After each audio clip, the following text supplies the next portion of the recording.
Hello and नमस्ते everyone, मेरो नाम चाहिँ आयुष कर्नाल। सोचिरहनु भयो होला यो मान्छे नाङ्गे किन बसेर बोलिरहेछ भनेर। एकैछिन मान्छे नै सोच्नु भयो कि मोटे र भुँडे नाम दिनुभयो हजुरले हो। आजभोलि मेरो साथीभाइले यही नामले बोलाउँछ मलाई। ओ यो त प्रेग्नेन्ट भएछ है। यस्तो यस्तो नामहरू सुन्नुपर्छ आजभोलि मैले। र धेरै रिसर्च गरिसकेपछि भुँडी लाग्नुको मुख्य कारण पनि मैले थाहा पाइसकेँ। किन भनेदेखि आजभोलि म धेरै सुत्छु, जे मन लाग्यो त्यही खान्छु र धेरै नै धेरै अल्छी पनि भएको छु। यतिसम्म कि म आजभोलि हिँड्दा नि हिँड्दिनँ क्या। त्यही जाने भने टोयलेट हो, त्यसपछि त्यही पसल, त्योभन्दा अलिक टाढा लाग्छ अनि लाग्दैन त भुँडी।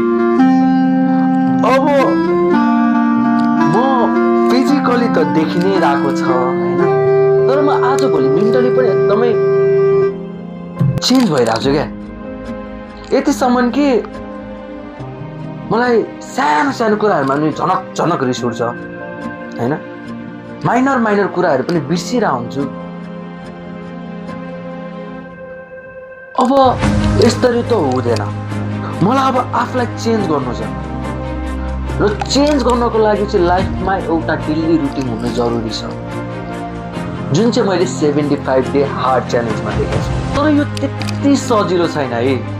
भनिन्छ कि 100मा 95% यो च्यालेन्जमा फेल हुन्छ र यदि हामीले यो च्यालेन्ज कम्प्लिट गर्न सक्यो भने हाम्रो शरीर चेन्ज हुन थाल्छ।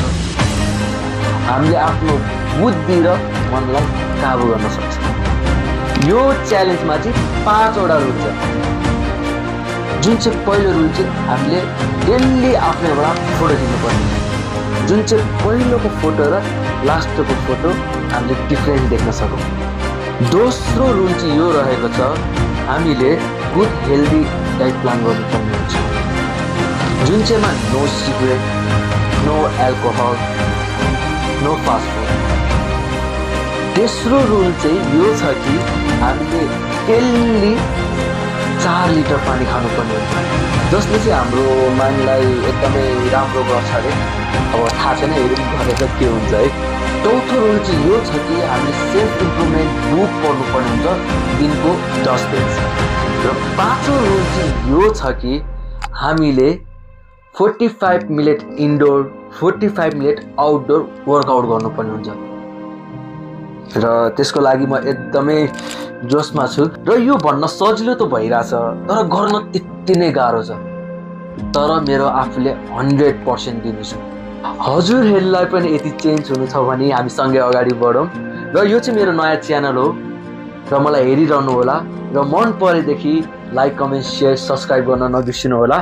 र यति भन्दै म बिदा माग्छु। हस्त, धन्यवाद।